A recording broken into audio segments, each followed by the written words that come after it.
got to entertain the folks listening who I think we're live now. Hello.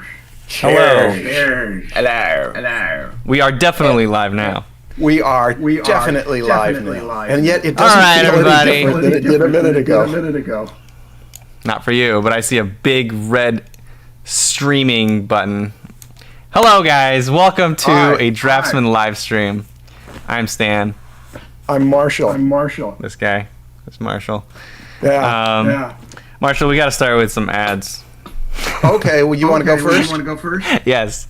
Our first sponsor for today's live stream is BetterHelp. They aim to help make your therapy more convenient and affordable by offering professional counseling that you can access right from your computer or smartphone. Man, this is much more awkward reading it live. Draftsmen listeners can try BetterHelp and get 10% off their first month by visiting our sponsor at betterhelp.com/draftsmen. Join over 1 million... What? There's an echo. Yeah, damn it. That's my fault. Oh, that was Stan's fault. I'm so glad it wasn't me. I'm not going to get in trouble. Sorry, guys. Sorry, BetterHelp. Nice echo. Draftsmen listeners. Yeah, nice echo. Did you guys like my echo? I've been working on that. I vote for it's the really echo. Nice. You want me to take my headphones back out? Yeah. All right. Draftsmen listeners can try BetterHelp and get 10% off their first month by visiting our sponsor at betterhelp.com/draftsmen. Join over 1 million people who have taken charge of their mental health. Again, that's BetterHelp, HELP.com/draftsmen. Marshall, your turn. They're going to be happy with that one. They're going to be so happy. Okay. Hey, they already pre-purchased the whole season, so... My advertisement now. Today's live stream Draftsman podcast is in part sponsored by Wondrium. With thousands of hours of entertaining and educational content, you're bound to find something that piques your curiosity and tickles your brain. If you've listened to us for any time, you know that now this is Marshall speaking, not ad copy, I have many favorites from the great courses. Now Wondrium, like Thomas Shippey's Heroes and Legends, Most Influential Characters of Literature, which I highly recommend for a macro view of story characters throughout the ages. Okay, now on to the best part. Draftsman listeners get a special offer, 1 month of unlimited access to Wondrium's entire library. All you have to do is go to wondrium.com/draftsman to sign up. That's WONDRIUM.com/draftsman. Again, wondrium.com/draftsman. Check it out. Cool. Marshall, can you resync your audio? It's delayed again. You might have to do this every 5 minutes. Let's try it. Something's up with Marshall's Discord. Every few minutes, it just the sound will just be more and more delayed. It might have been the Wi-Fi LED. Yeah, but he turns his camera off and on, and it's back to normal. Yeah, it's just all you gotta do is get used to Marshall just disappearing and reappearing. You have that happen all through your life. It's not that big a deal. Yeah. So anyway, guys, we're doing live call-ins today, which means that you, the listeners, will actually talk to us, not through voicemails or any of that. Actually, with voice, having a conversation with us. We did this once before, and it worked out really well. Yeah. If you want to do that, you go to right there, PROKO.com/577, and there's instructions. There's a link to our Discord channel where you will ask your question, then the moderators will choose the best questions and send you into the live room. But there's a whole process, and it's all explained on that. Looks like Sarah is being... she's having her connection tested right now by the mods, and so she'll probably be in here soon. Okay. Marshall, any updates while we wait for someone to be ready to hop on? Any updates? Yeah, from you, from the...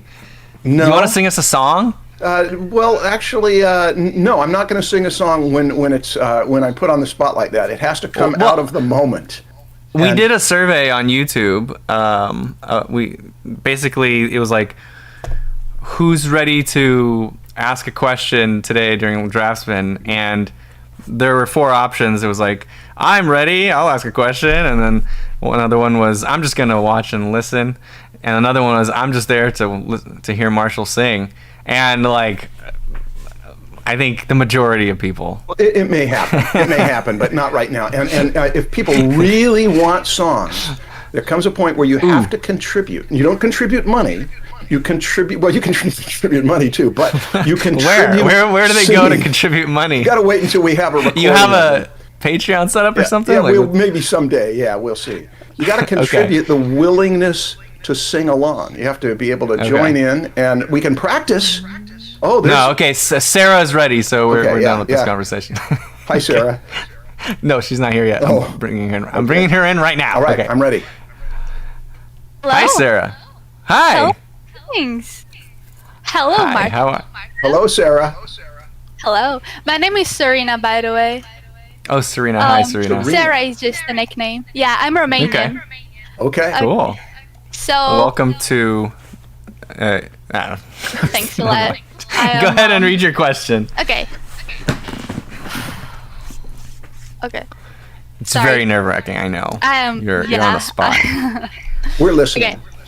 Hello, Marshall and Stan. I didn't see many people put Marshall first, so I decided to break the mold.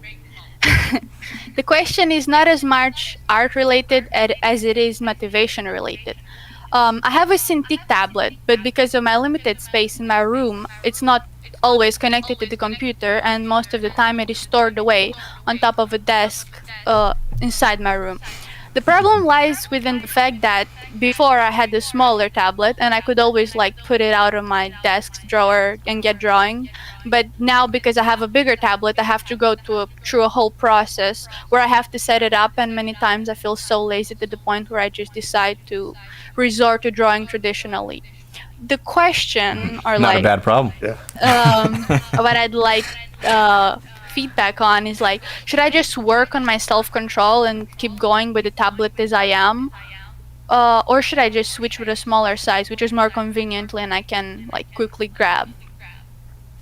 How long does it take to set up? Basically, because I am in a first year in art school and I'm poor, I didn't get the Cintiq stand, and I have improvised with 2 boxes.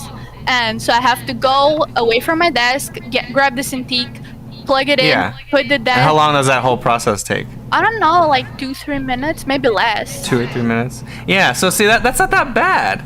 It is not. You know, for oil painters, when they want to start an oil painting session, it's at least 10 minutes to set everything up and get their oils out, and that is actually another thing that I struggle with when it comes to watercolor painting. I have to get 2 cans of clean water. That's part of the enjoy it. You got to learn to enjoy that whole process.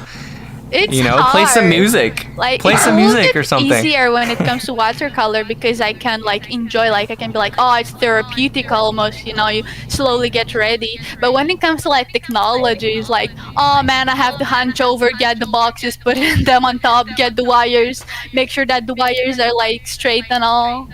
Yeah, it's not as fun. Hey, John. You're in the server and your background noise is really bad. Are you here for a reason? I think Marshall's echoing.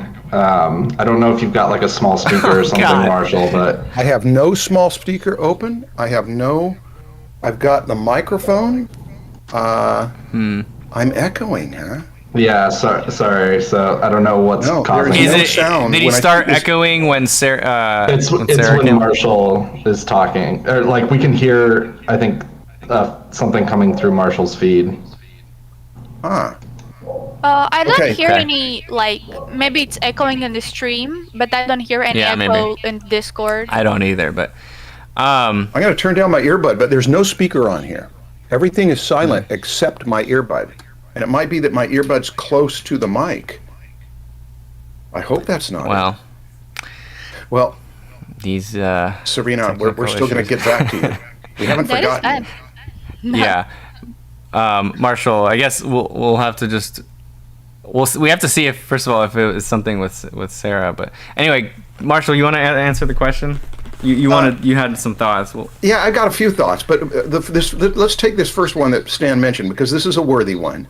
That if you have to do setup, if there is a way to embrace the setup, I want to take a minute or so on this. I heard what you said, that sometimes you just as soon go for traditional media, and Stan said not a bad idea. It's like, Yeah, because like, sometimes that path of resistance may lead you to a better path, but you may say, no, for professional purposes, I need to be doing this digitally on my Cintiq. And there is, did you see the interview we did with Flint Dilley about 3 weeks ago? what was it called? Because I It was watched. called Study Art Like You're Playing a Video. Yes, I watch yeah. all the Draftsmen shows. They're beautiful. Well, They're so interesting to listen to. right at the beginning, he mentioned friction. Friction means that there's good friction and bad friction. Good friction is the friction we create in our process to make us stronger. Bad friction is the friction that is so bothersome that it starts to keep us from doing what we need to do. It makes us, the machine doesn't run as smoothly as it ought to. And so you've got a distinction between traditional setup is enjoyable to you, digital setup, even if it's less time, is less enjoyable to you. So the first thing I'd consider, if you were to take a week and play with it, is what Stan said. Can you make it so that that digital setup actually is a part of a song, where you're setting it up and you're making up a song about each one of the pieces you're putting together, like you did when you were a kid, and make it enjoyable. And that's one possibility if you can't make it so that it's just ready to go right there. Now, I'm going to stop for a moment. Does that help at all? Because I have a couple other things to say. Yeah, actually, I use the song thing. A lot of times when I have to go get ready, right? A lot of times, I don't know if you guys have this. Before I go out, I feel so lazy, and then I get out and I'm like, oh, this is great. I'm enjoying. I'm with my friends. So like to make everything pass faster, I just put on a song to like listen to get in the vibe. And then it makes like clothing, getting ready, like it's so much more pleasing because like I'm enjoying myself. I'm getting into like the feeling of it. Okay. Now that's the second the thing. The one thing is traditional is apparently easier for you than digital, and so you've got to say, can I make the digital preparation fun? I have the same feeling, by the way. I don't enjoy all the equipment around me that I've got to deal with. I feel like it's from another planet, but it's part of the job.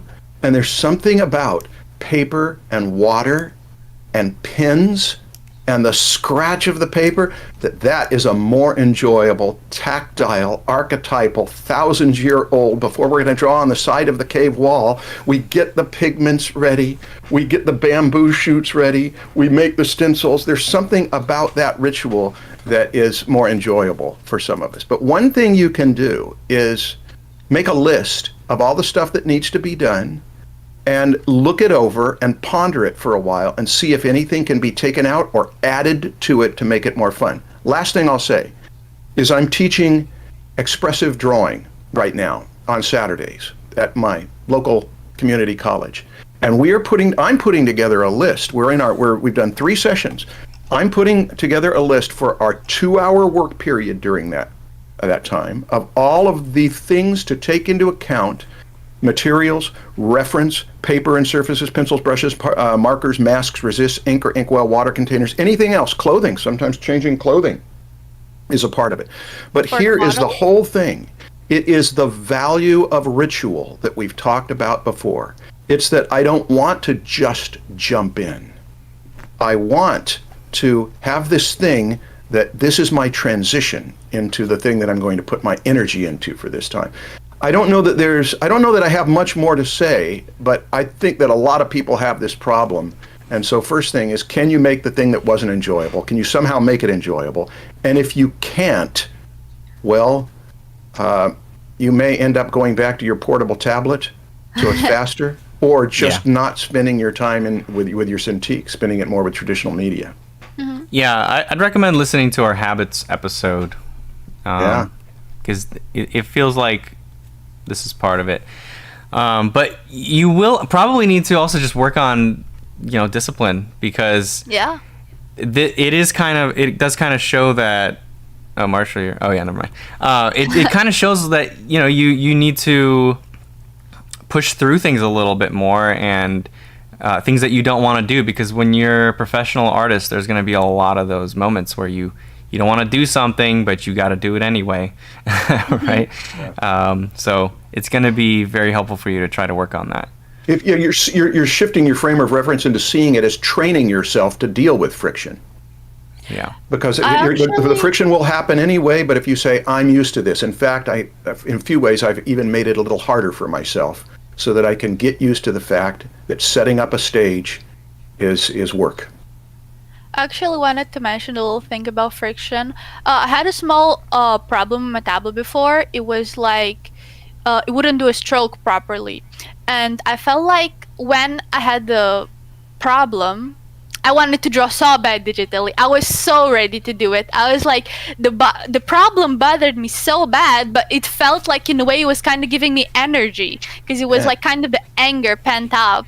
And I felt like this is kind of like bad friction, because I wanted to draw so bad, but I did not touch the tablet, and it didn't even like want it, because I was like, no, if I touch it, there's gonna be like that little tiny stroke that's gonna be bothering me, because it's like a tiny problem, and I don't want to see it. It's gonna break my energy. It's gonna destroy me mentally.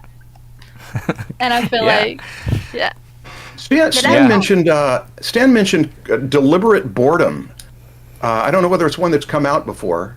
Does that sound familiar? The deliberate boredom before the. I think we might not have released that one. Okay, I've been thinking about this deliberate boredom before you start, where you say, I'm going to give a moment of pause beforehand, and here's a game of pretend. If you were a kid, you'd play this. Yeah, we did release it, actually. Pardon? Which one was it? We did release that episode, actually. Yeah, someone emailed me about it. A kid will do this, is that before you start working, you've got to get all that rigmarole out of the way.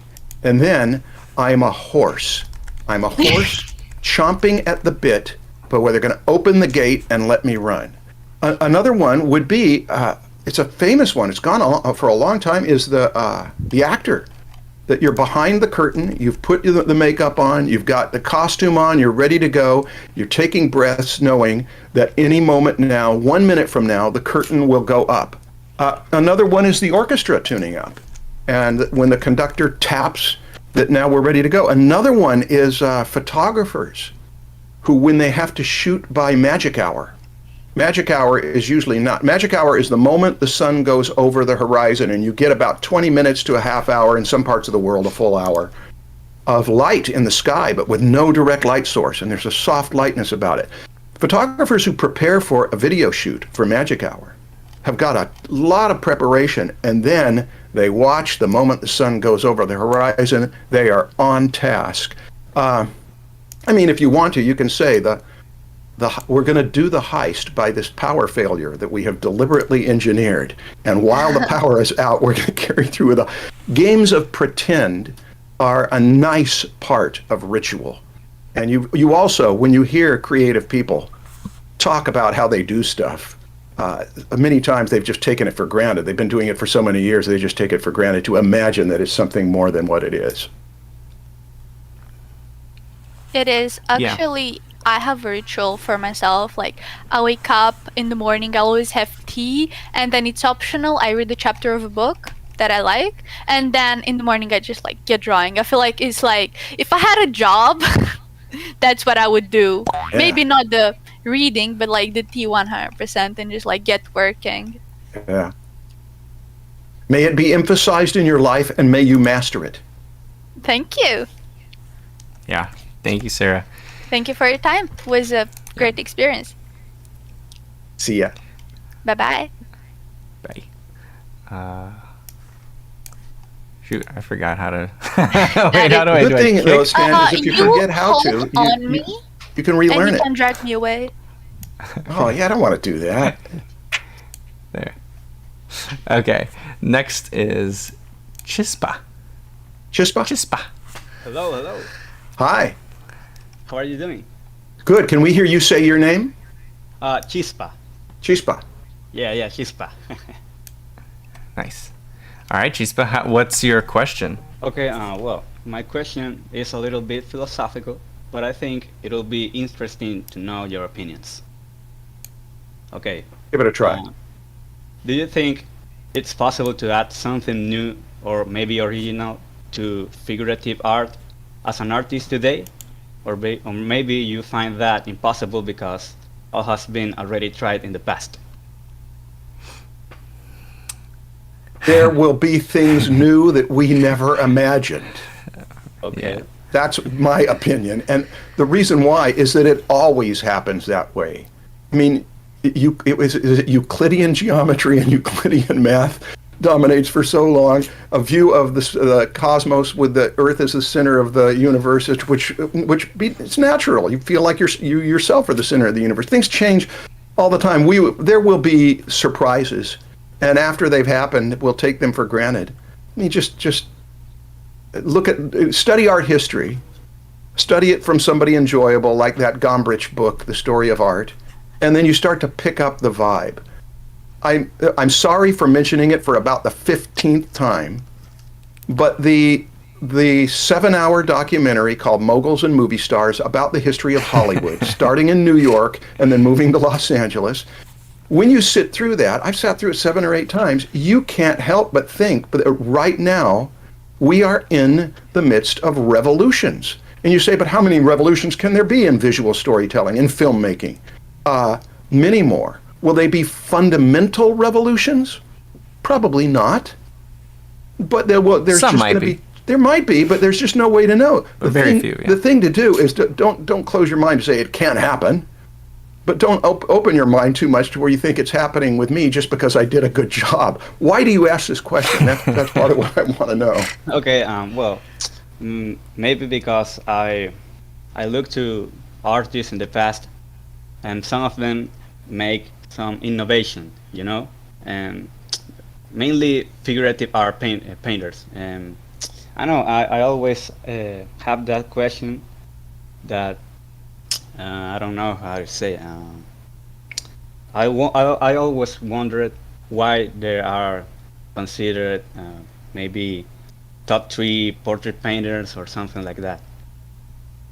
Who's considered top 3? Well, maybe I don't know if you know it. Nikolai Fetching. Okay. Yeah, you got us rooting for that one. Yeah. Maybe. So like Sargent. Yeah, Sargent. Yeah. Rembrandt. Who else? Who's number 3? Yeah, Rembrandt. Okay. Well, that's a totally different question though. So okay, for your question about will figurative painting or drawing can you add something new to it? When you say figurative drawing, are you talking about classical figurative drawing, or any drawing or painting that includes a human body in it?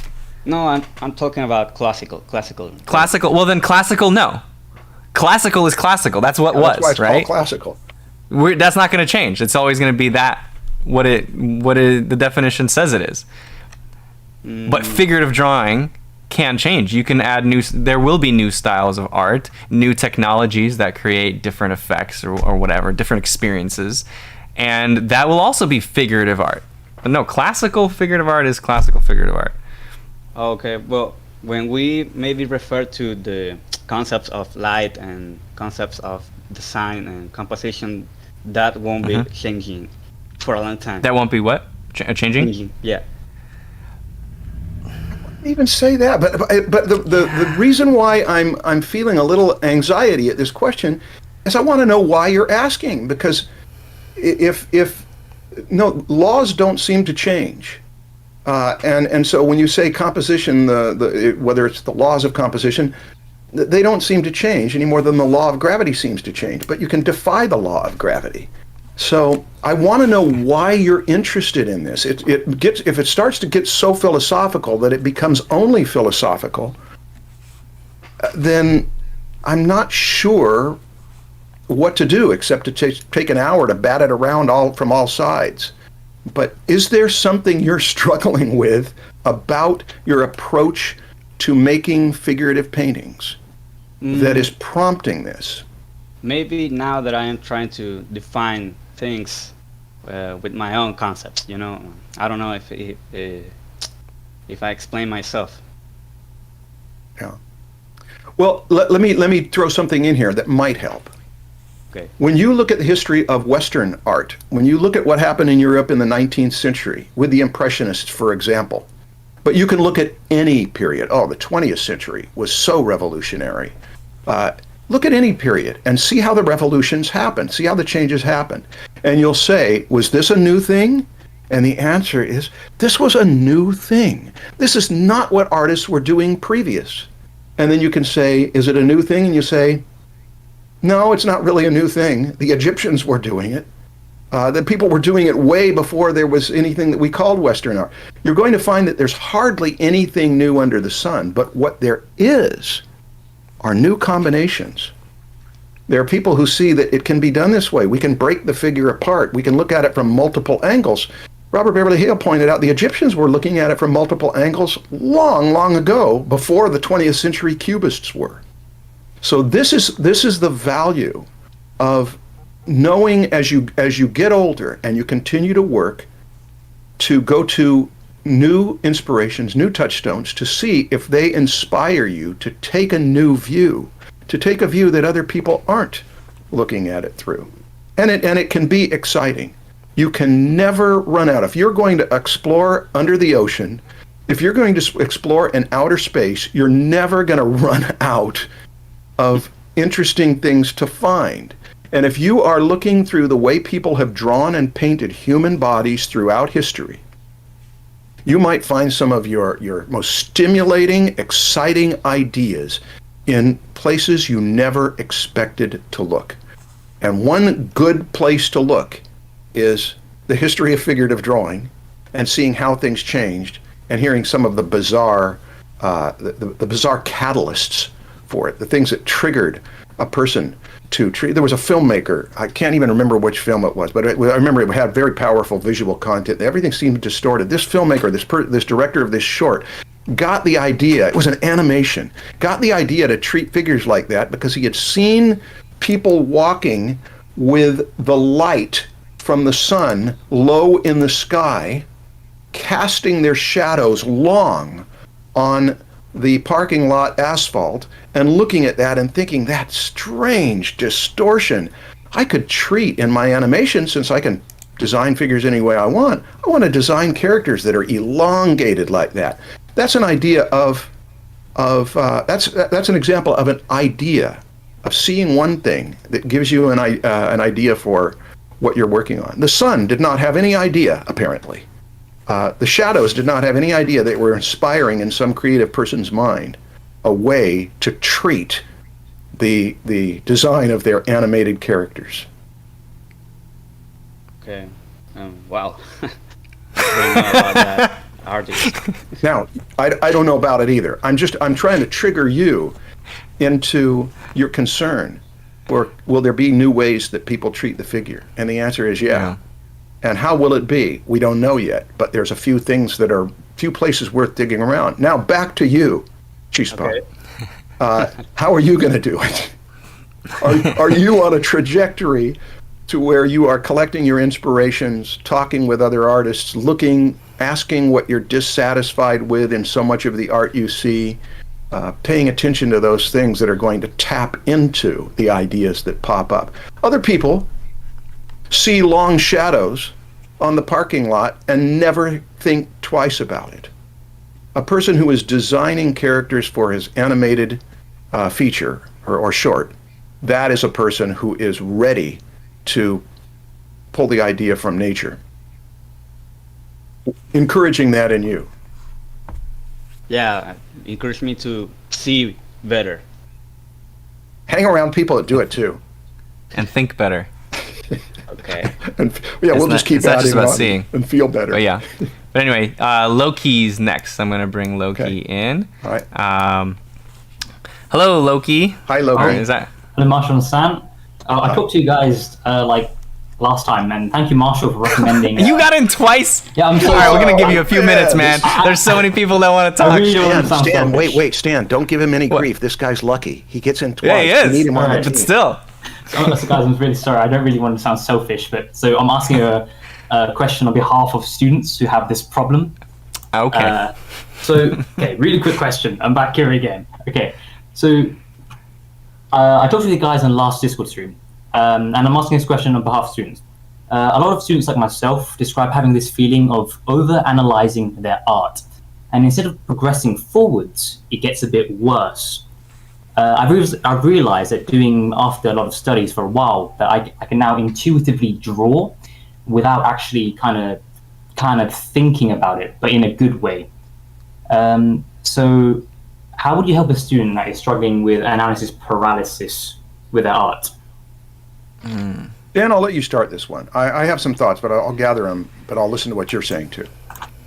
Yeah, that's a tough one. I feel like this is a problem that happens more often with students that are trained more classically, right?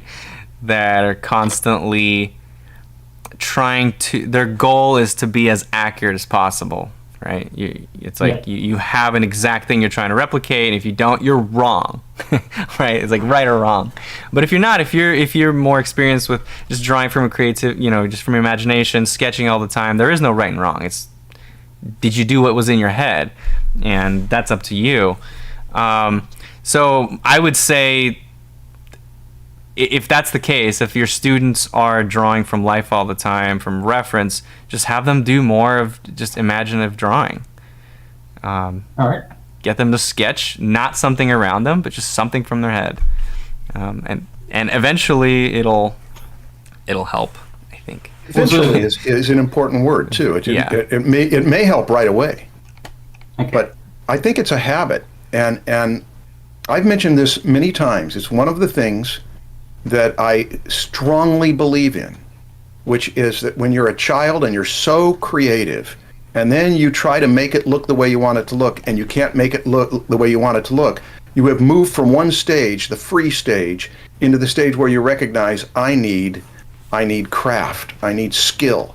And as soon as we move into that stage, we start to get self-conscious, and we start to lose the quality that helped us to be so free. So the obvious answer is we've got to work on both kinds of skills. So Loki, to collect exercises, to collect creativity exercises, some are simple. Draw for 2 to 3 minutes with a timer on, so there's pressure, and do not lift your pen up from the paper, and do not stop moving it. And this breaks down the quality of the critic. Hey, we did one yesterday. 6 minutes of non-dominant hand drawing. I didn't see you. Oh, you in your class? Yeah, in the expressive drawing class. Okay. 6 minutes with a timer on to draw what we were drawing analytically, only now do it with your non-dominant hand. It's excruciating emotionally. It's not physically painful, but it's so hard until it isn't. There comes a point where drawing like a little kid who does not have control is actually kind of fun. And when it becomes kind of fun, now we have moved past the stage of fear dominating the process.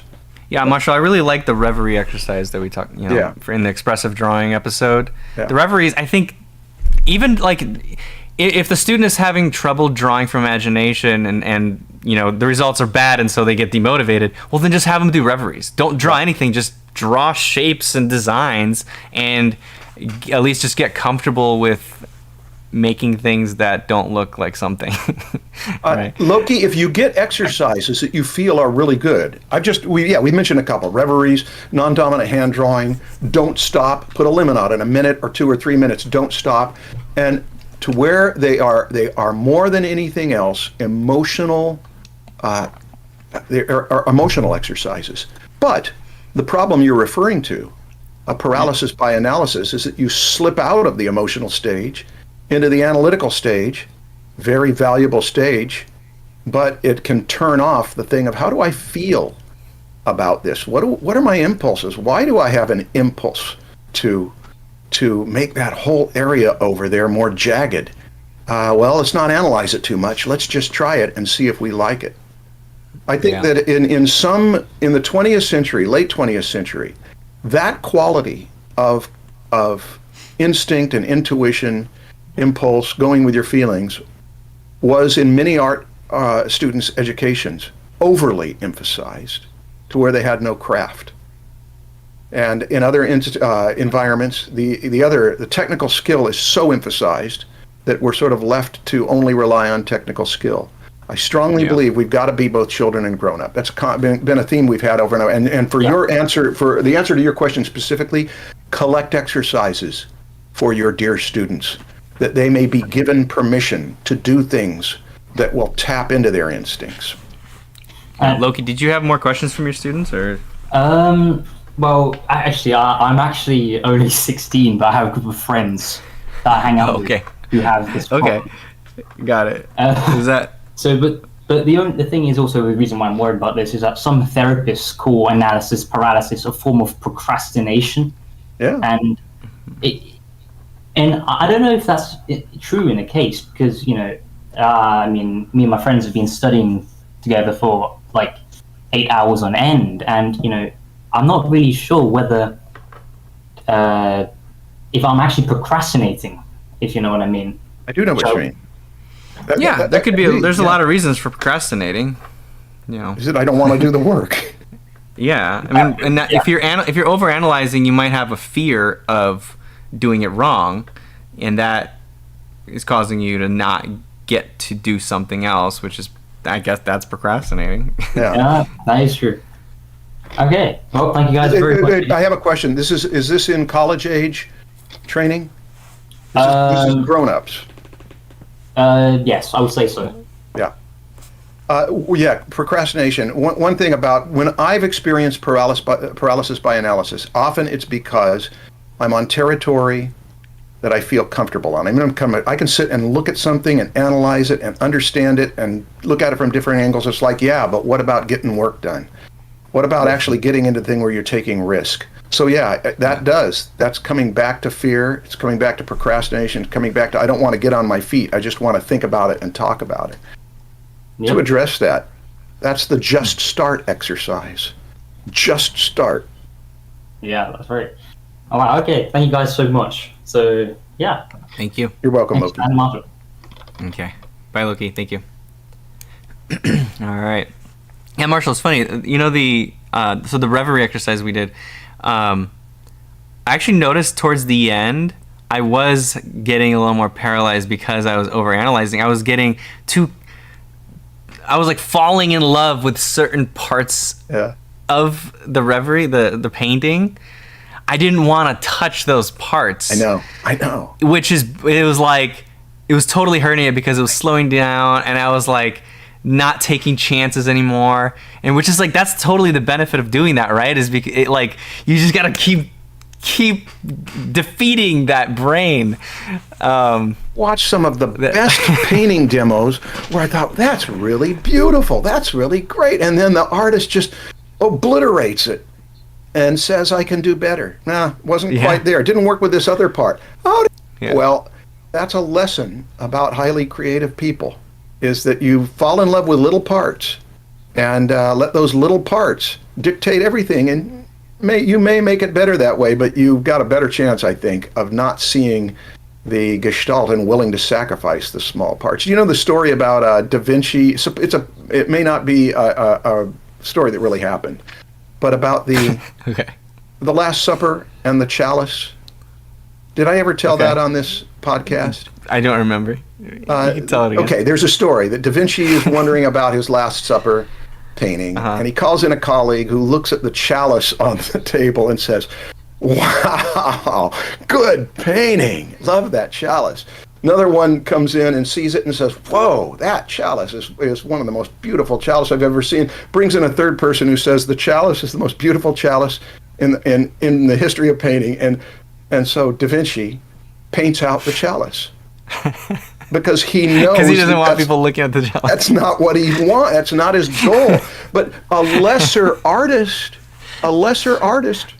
That sounds like a fake story. Yeah, but I would have said, wow, I did something good. Right.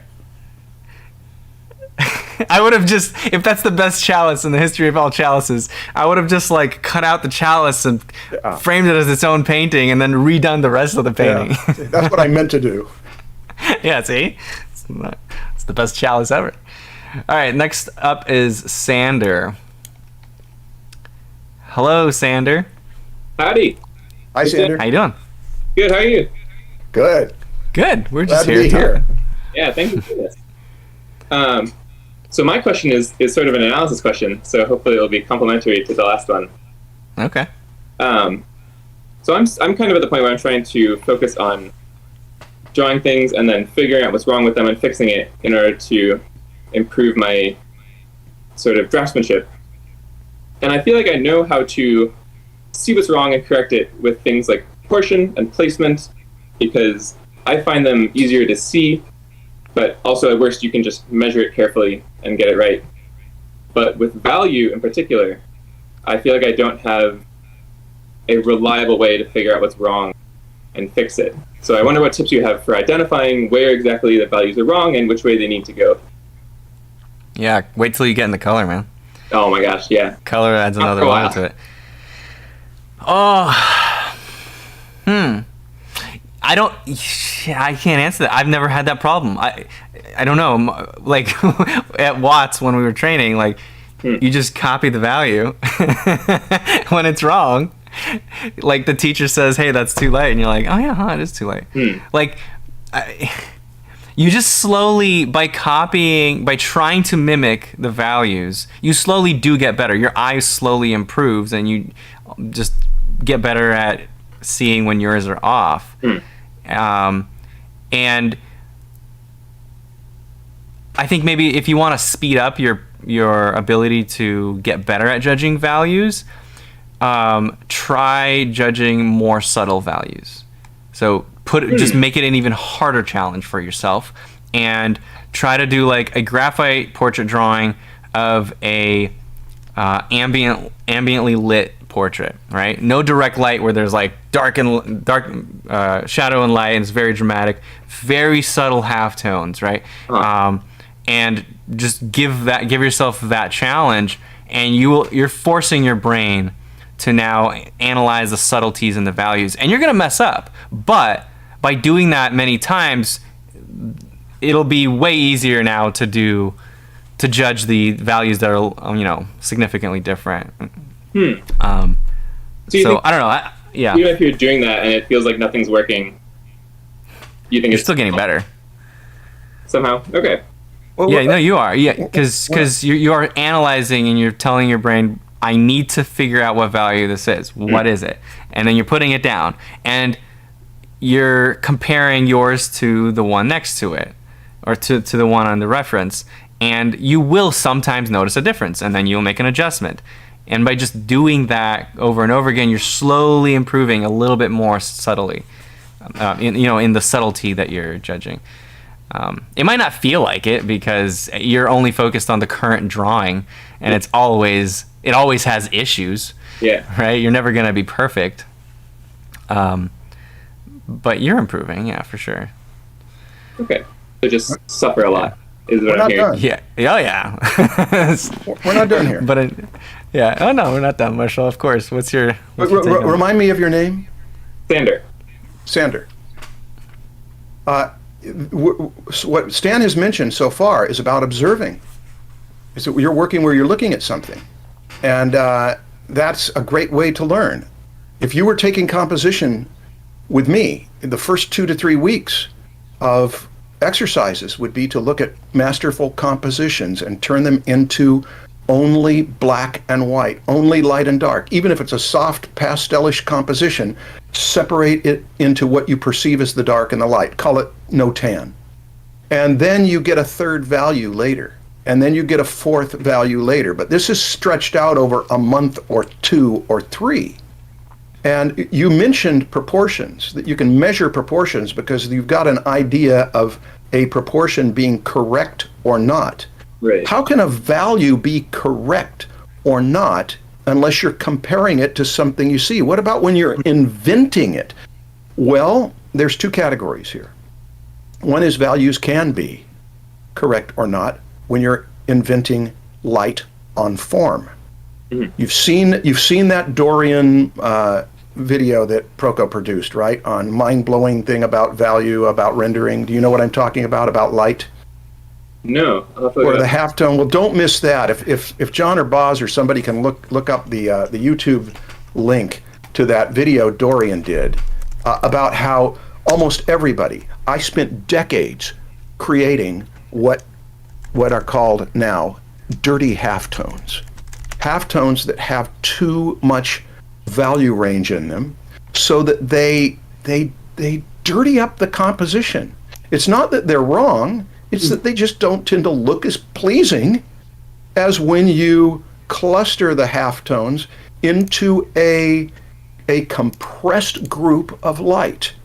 It's called massing lights and darks, and it can be said to be correct or not correct if you're trying to create the illusion of form. Rendering has laws, rendering has rules. That's to make it look realistic. But here's the thing that's more subjective. Controlling your lights and darks in categories. Light, dark, and the midtone at about 3 on the scale of 1 to 10. Light, dark, and the midtone of about 8 on the scale of 1 to 10. This midtone of about 8, I am going to be grouping with my lightest lights. This midtone of about 3, I'm going to be grouping it with my darkest darks. And now you have control of your values. And control doesn't mean you make good decisions, but it does mean you've got control. So there is a fundamental of how values are like proportions. Great artists, Michelangelo and Tintoretto and any great figure artists, their first priority is not accurate proportions. They may care about accurate proportions, but many of them don't. They care about extending or compressing or changing the proportions so it feels like their character. I mean, look at comic book artists are the extreme example of it through the 20th century. You're doing proportion expressively, and value can be done expressively, but the thing to study is how do I mass values, and massing values in the hands of great painters is something they spend many, many, many hours to where they can look at the world and see it in clusters of values. Okay, that was a lot of talk, but I hope it was helpful. Great, it was, yeah, very helpful. So Stan is saying, make it as subtle as possible, and Marshall is saying, blow it out as much as possible. Yes. Kind of, yeah. Do both. Yeah, no, actually what Marshall said I think is actually really useful. So if you really are like a true beginner and you're just starting out, I think obviously don't start with the super subtle graphite portrait with the ambient lit, face. Do start with the 2 value thing, and then slowly introduce another value that you have to now group into. Slowly making it more challenging for yourself. That's good. Because when you're doing just 2 values, it's pretty easy. It's like it's either this or this. It can be right? hard, and all the subtlety in between doesn't matter. It's just like it could be hard because you have to decide. Right. Okay, this middle value does this go into the light or into the dark? That's where it's hard. That's the difficult part. But you're not trying to make it that exact value. You're just trying to group them into light or dark. And then you add a 3rd value, and now it's like, okay, well, if this is light, you put in light. If it's dark, you put in dark. But if it's kind of in the middle, you put it as a 3rd value in the middle. Then you do a 4th value, and now it's like, okay, now I have 2 values somewhere in the middle. Then a 5th one, and it gets slowly harder and harder, and you have to be a little bit more subtle with the decisions. And after like 5 or 6. Those little subtleties actually start meaning less and less. I mean, they're still very important if you're trying to do realistic stuff. But if you can get your 5, if you can put the values correctly into the 5 buckets and you distribute them correctly, again, and correctly means from reference correctly, then your portrait or your drawing is going to look very close to what you're trying to copy. And then the subtlety within each bucket, it doesn't matter as much. It'll still look good. So yeah, I would definitely agree with Marshall where you just add a value. Hey, some resources for you. The great teacher, at least in the U.S. 100 years or so ago, was Howard Pyle for training illustrators, and a lot of what he emphasized was control of lights and darks, massing values.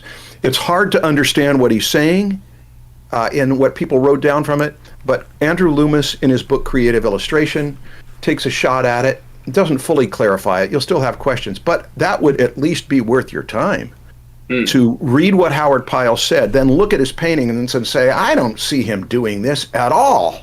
He talks about thinking in terms of only light and dark, and you see he's got many values in it. But briefly, he is thinking only in terms of light and dark on a macro scale. And then as he gets into it, you split the darks into the less dark and the more darks, and the less lights and the more lights. And Andrew Loomis does his best to explain that.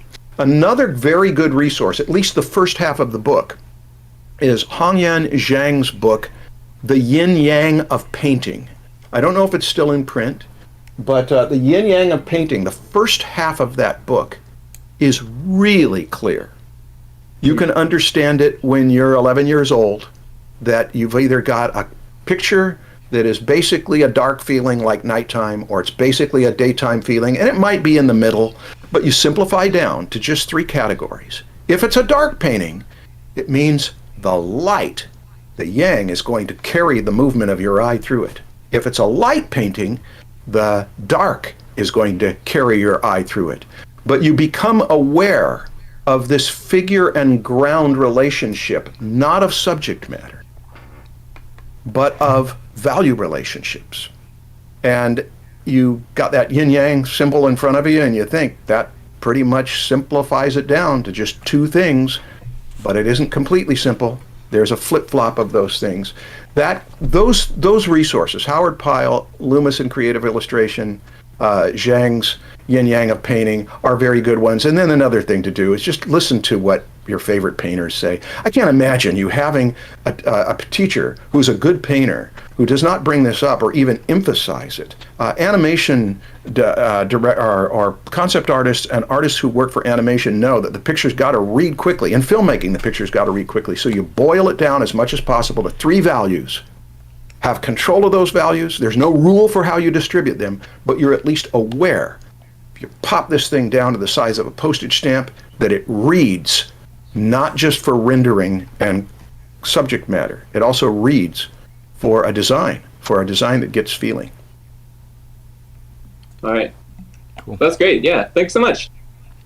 Thank you, Sam. Yep. Thank you. All right. Next up is Luca. Luca! My Luca? My Luca. Your Luca? My Luca. Hi, Luca. Hello, Luca. Hey, how you doing? Good. Good to Good. You're the Luca that I know, right? I'm your Luca. Or wait. Okay. Hi.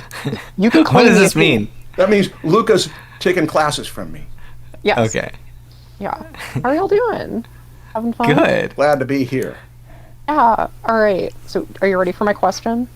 Absolutely. We are ready. Okay. Let me pull it up so I can read it dramatically. Here we go. Yeah. I'm also Now it has like, to be really dramatic. yes. Also, like, I'm having the. I just had the realization that I forgot to eat something when I had my coffee this morning, so I'm shaking a bit. So I'll try to do my You're in best. good company. We're. This will make it even more I dramatic. haven't eaten this morning, and I'm drinking my coffee too. So we're in the same company. Okay, great. I have always been a traditional artist, focusing on using pencil, pen and ink, and ink brush. But I was finally able to try an iPad Pro and finally felt like I could emulate the way I attack the page with how intuitive it is to make images in Procreate. However, I still feel a bit of distance whenever I draw on it, and miss that pinpoint accuracy I can get with a brand new dip pen or a sharpened pencil. I was wondering if you two could talk about your journeys with digital art and how you acclimated to that environment. I'm asking you two because I know you both are very experienced in traditional media, and most resources I find on learning digital art tend to focus on digital painting, whereas I want to make more traditional feeling line art, comic art, illustration. Marshall knows my deal. Yeah. Yeah. Stan, you want to go first? It's our personal journeys. Yeah. I've found that the reason I felt the disconnect when I switched to digital was mostly the texture of the surface. Yeah. It's much more slippery than drawing on paper or painting on canvas. I even when I'm painting traditionally, I prefer a canvas that is harder to move my brush on, right? I like texture on my canvas. I don't like painting on a smooth panel. I have the same feeling when I paint on a smooth panel as I do when I'm painting on a tablet. my hand just like out of control. Like I can't put it right where I want it and move it exactly where I want it. It just feels more difficult for me. It does get easier though, because I feel like it's mostly a muscle memory thing where I'm just so used to that that feedback from the surface of where my hand is, that when I'm not getting that same obvious feedback from the slippery surface, my brain gets confused. And if you just keep going, mileage will just get, build up new muscle memory that will make you more accurate on it. How do you feel? Like, do you think that the slippery surface is part of it, or is it something else? Okay, so I know like all the digital YouTubers are like all about jockeying the like paper lakes, and like I got one of like, not the like name brand one, but like one that's like of equivalent, and like even that doesn't really do the thing for me. It's more it's that not enough, I feel like. Yeah. Well, also like the Apple Pencil, the thing about it is that it's dull, and like I learned to use like ink brush, and like the thing about those is that you can do like such like fine stuff, and like exactly. You can feel the scratching, right? You totally feel it scratching it. Yeah, because it's so pointy. Like I hate being one of those people that's like, oh no, it's not the same, but because like it is like really nice, but I don't know. I'm trying to like kind of like, because I do want to use it, and I do like think that workflow can be very useful, especially for me who wants to do like comics and illustration, because like I pretty much, my method is using copy paper and light boxes and just like doing the thing, and I'm like, literally I could do this in Procreate and like not kill the environment. Yeah, I totally feel you. I mean, I know exactly how that feels. It was like weeks and weeks of trying to get through a bunch of anatomy diagrams. This was years ago, and I was just struggling so much on getting things in the right spot. But I got better. It just became more comfortable, and it's just one of those things. It's like picking up any new activity. You have to battle through it, and you got to train your body. Yeah. I was hoping I wasn't asking a bad question, because it seems like most questions people ask, either the answer is either it depends or just do it a lot. Well, this one is do it a lot. Yeah, one of the two. So Marshall, what about you? Did you ever have that? Yeah, but if you're asking about our personal journey, I'm still on the journey. I don't use Procreate, and I don't use Infinite Paint, and part of the reason I don't want to is because it's like having friends around you saying, heroin's a good trip. You should try this. I love it when Marshall brings up drugs. There's something about once people start it, they just never go back. And I know that phenomenon happens. Digital is so open. There are so many things you can do with it that to go back to traditional is hard. And I don't want to do my work digitally right now. So that's really all it is I just don't want to get caught up in something that is so exciting. It's such a good feeling that it means that's where you're going to live. You're going to live on that territory. I'm not against it. I remember when I found digital that I got rid of my airbrush. I got rid of my tradition. I just didn't traditionally paint anymore. It was kind of done because, gosh, I've got so many options with digital. So I'm still in it. And if we're talking about my past history, you already know it, I think, Luca, is that there was no digital option. We couldn't wait for the digital option. The digital option comes in. Oh, we can make more money now. Everything's fat. You can change things. It's just the best thing that ever happened to art until... the absolute best thing. Yeah, until really? I couldn't stand, after 16-hour days in front of a big CRT, I just could not stand to be in front of a screen anymore. And I don't like the plastic feel. I learned audio engineering when I was a student at the junior college. They introduced the audio engineering class. You had to record on tape. When you had to make cuts on tape, you do it with a razor blade. The limitations to doing audio recording, when you listen to the great recordings of the 1970s, the multi-track recording that Pink Floyd and other groups were doing, it's incredible that they did what they did. And then when digital came in, I'm not going to complain about digital recording. It is wonderful. But you're also, when we're doing analog recording, you're still not touching anything. You're just speaking in a microphone, and it's all that stuff over there. that you're going to have to deal with. Whereas with picture making, with drawing, with painting, I prefer traditional for the same reason Stan does, for the same reason you probably do. But you got two things. One is what I like. The other one is what I must do to make a living. And most people, if they're going to make a living in the arts, they are going to be spending their lives in front of digital. It's just the way it works. So Yeah. personal Another preference option, is part though, of it, is to do survival is both. another. You could totally do both. You could do the first several layers or passes in traditionally, bring it in digitally, and then take over digitally and work from there. Yeah. I feel like there's styles that could be born out of combining the two. Yeah.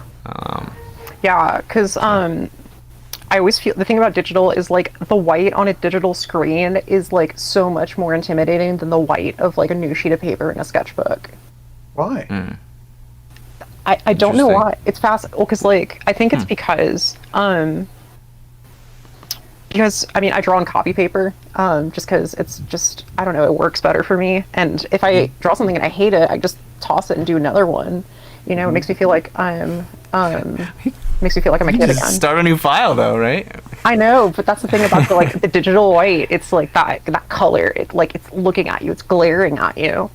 Well, But, why don't you start with a textured background, something that's tribal. like dirty paper, newsprint paper, or just even something that's really messy, like I don't know. It depends on your style and what look you're going for, but you don't have to start with the white. Yeah. What I have done though, and this is like I've been using as kind of a bridge to getting to the point where I just feel comfortable with digital, has been taking my thumbnails, blowing them up super big, like you said, and just Yeah. sticking that into Procreate. Yeah. Yeah. Yeah, and that Yeah. feels like a good middle ground. But yeah, whenever I see people doing these really cool illustrations and you're like, let's studio paint or Procreate, I'm like, I want to get to that point. But here I am with just my microns and my old ass nibs just Yeah. on my drafting table. Yeah. Look, it may just be adjustment of your feelings and your spirit. You said the screen feels like it's glaring at you. Well, you know, that's a metaphor. It could say the screen is shining at me. The screen is fresh. If you could see it through a different lens, that would be nice, but I know that it can be hard if paper just feels nicer. Yeah, I think this is. I'll get used to it. But yeah, I'm doing your Bridgman course, and I'm planning on doing everything digital. So I'm gonna face my fears with my other big fear, that old hunking alcoholic and his silly little colored books. Okay. Luca, you know how when we start training, drawing, painting, whatever, we tell people, all right, just fill pages of lines and circles, and train your hand to draw all these shapes and shade correct values. Like once we get good at that with traditional, and then we skip to digital, we don't do that again. I don't think. But you could do those same exercises before you start painting or drawing digitally. Spend 10 minutes drawing circles and lines, and train your hand to draw correctly on a digital surface. Yeah. Okay, yeah, kind that's of a good go back to being a beginner, which you kind of are with this specific medium. So you're Yeah, going to 'cause, spin through. I'm sorry. Go ahead, Luca. Oh, I was just gonna say, yeah, because I remember when I first started drawing, like freshman year of college, I did those draw box exercises constantly, just trying to get those lines right. Yeah, that's a good point, because digital. And is that makes you amazing. comfortable with that medium. Those repetitive exercises, that's muscle memory. Yeah. And it makes it quick. You get comfortable quickly because of so much repetition. And when you go to digital and all you're doing is these like complicated paintings, you're trying to solve lots of new problems, and instead of solving that one problem very quickly over a few weeks, so it'll just take longer if you're jumping ahead into doing full illustrations. But if you spend time on doing exercises to train your hand, you'll get better at it faster. Yeah, or it's like when you're playing piano or learning guitar and you're trying to nail down what your left hand is doing first before you try to include the right hand in it. You gotta segment it out, I guess. Right. Practice. That's a good point. Yeah. So you're going to spend 3 months with me on Fridays, studying the whatever we study in there and those lessons from Bridgman and such, and you're going to do it on Procreate Yes. on an iPad? Mm-hmm. Okay. But by the time those 3 months are over, you're going to be way more comfortable. Yeah, I think so. Yeah, because that's the thing. I did the Bridgman thing with Marshall last summer, and I had a really good time, and I learned a lot, and that definitely got me more comfortable working in graphite, actually. So I'm excited to just kind of use that opportunity. Yeah, I think about Bridgman whenever I draw knobby knees or whenever I draw the pelvis. So yeah. I'm excited. Good. Nice. Cool. Well, thank you, Luca. Yeah, of course. Thank you for listening to me and humoring me and being great. Yeah. Well, look forward to studying with you further. All right, see you. Okay, bye. Hey, we're halfway through. Are we supposed to do ads? Can I want to do the plug for what Luca just mentioned. This was not planned, but less than 2 weeks from now, Friday, September 24th, I'm going to do 12 weeks of Friday afternoon, hour-and-a-half classes on general drawing lessons, but mainly using Bridgman as a source. And last year's Bridgman Boot Camp, we're releasing 1 week at a time on for the students. And then if you can't afford me, it's only $60 for 12 weeks with me. And if you can't afford that, just wait until 2022, and we'll put those videos on YouTube for you for free. But the time where we have feedback and get together as a group on Fridays, go to marshallart.com. That's marshallart.com, and you'll see a little thumbnail in the lower left. Click on that. All right, cool. Well, I will do our mid-roll. Yeah, you go first, and then I'll get mine ready too. Right. These are their advertisements. Yeah, okay. Marshall and I are not trained counselors or therapists. We're artists. This is true. This is kind of so some of the problems that you come to us with are hard to address. However, if you're looking for an affordable and convenient therapy session, you might want to consider giving BetterHelp a shot. Right? We're not trained professionals, guys. But, some people at BetterHelp are. BetterHelp is serving clients worldwide, and they provide you with access to professional counseling services. You're not going to be limited to any counselor near you, and you also get freedom to determine how you conduct your therapy sessions. You want to talk to your counselor on the phone or have a video session? BetterHelp can make that happen. BetterHelp wants to find your therapeutic match, and if you end up not liking the service for any reason, you're free to cancel at any time. Draftsmen listeners can try BetterHelp and get 10% off their first month by visiting our sponsor at betterhelp.com/draftsmen. Join over 1 million people who have taken charge of their mental health. Again, that's BetterHelp, HELP.com/draftsmen. All right, Marshall. Okay, my turn. I feel a little self-conscious reading copy in front of a camera, but let's do it. You just got to get through it because Boxbagger is waiting to ask a question. Okay. Have you ever wished your favorite streaming service would teach you something while you binge watch? That's what this new streaming service, Wondrium, aims to do. Wondrium contains classes, documentaries, and helpful how-tos that cover a huge range of topics. I could go into detail about that Thomas Shippey Heroes and Legends course, but you have access to the whole course for free. I also want to mention one of the best teachers I know of, Robert Sapolsky, whose Being Human, Life Lessons from the Frontiers of Science is so interesting. I've listened to it multiple times. Some titles from Being Human by Robert Sapolsky. Bugs in the Brain. If you want your mind blown about conspiracies of invisible biological powers, that one. Why are dreams dreamlike? There are physiological reasons that I never dreamed of. This is your brain on metaphors. That gets you thinking about one of the most useful creative tools in thinking. If you would like to learn more, Wondrium is running a special deal for Draftsmen listeners. 1 month of unlimited access to Wondrium's entire library. Go to wondrium.com/draftsmen to sign in. That's WONDRIUM.com/draftsmen. Again, wondrium.com/draftsmen. Check it out. Cool. All right, let's bring in Boxbagger. Boxbagger. Hello, Boxbagger. Hi, Boxbagger. How you doing? I'm doing good. How about yourselves? We're doing really well and glad to be here. It's getting hot in here because I have to keep my AC off. Yeah, me too, but life goes on. We're So sweating. and delighting in it. Well, that's good. Okay.